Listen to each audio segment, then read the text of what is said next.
Ada kalanya kita merasa sangat terluka oleh kata-kata atau perbuatan orang lain.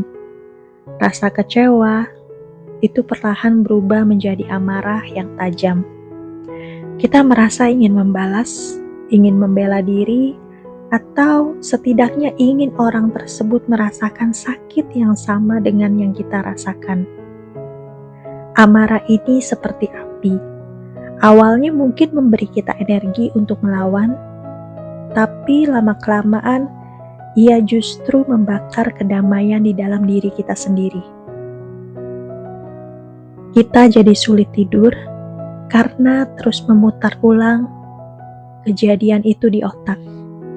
Kita jadi sulit tersenyum karena hati kita sibuk menyusun kalimat kutukan atau pembelaan. Kekecewaan ini membuat kita merasa pahit, seolah-olah seluruh dunia sudah bersekongkol untuk menyakiti kita. Kita merasa berhak untuk marah, tapi anehnya kemarahan itu tidak membuat beban kita jadi lebih ringan. Justru malah makin menyesakkan.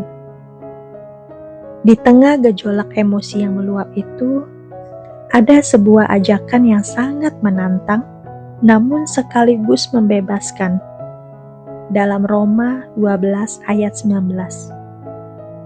Saudara-saudaraku yang kekasih, janganlah kamu sendiri menuntut pembalasan, tetapi berilah tempat kepada murka Allah, sebab ada tertulis pembalasan itu adalah hakku. Akulah yang akan menuntut pembalasan, firman Tuhan.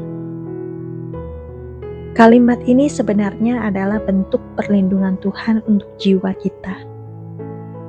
Tuhan tahu bahwa jika kita yang memegang kendali atas pembalasan, kita akan hancur oleh kebencian kita sendiri.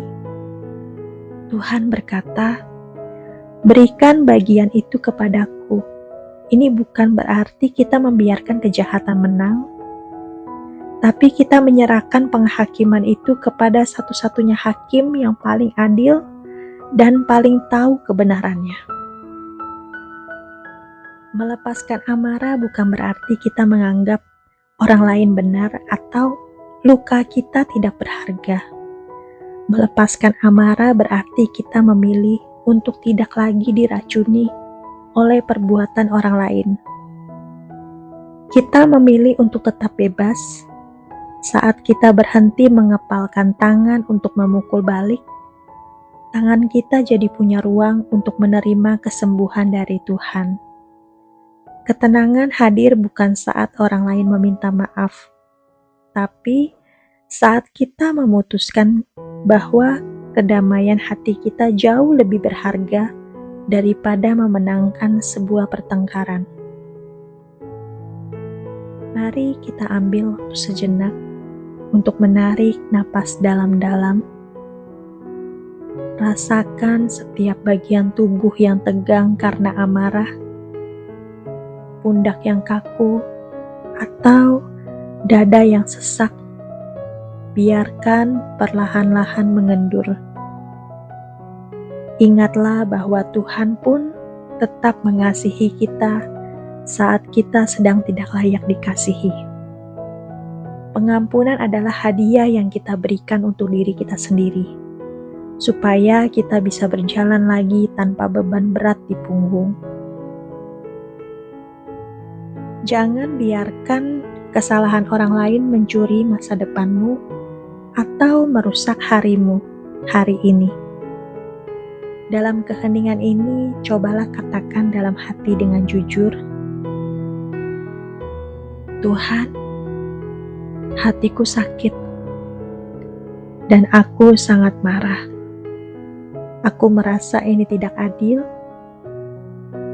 tapi hari ini aku mau menyerahkan urusan pembalasan ini ke tangan-Mu. Aku memilih untuk melepaskan pengampunan, bukan karena mereka layak, tapi karena aku ingin bebas. Sembuhkan lukaku dan penuhi hatiku dengan kasih-Mu kembali." Biarkan api itu padam, dan biarkan kedamaian dari Tuhan mulai mengalir di tempat yang tadinya panas. Kamu berhak untuk tenang kembali. Tuhan memberkati.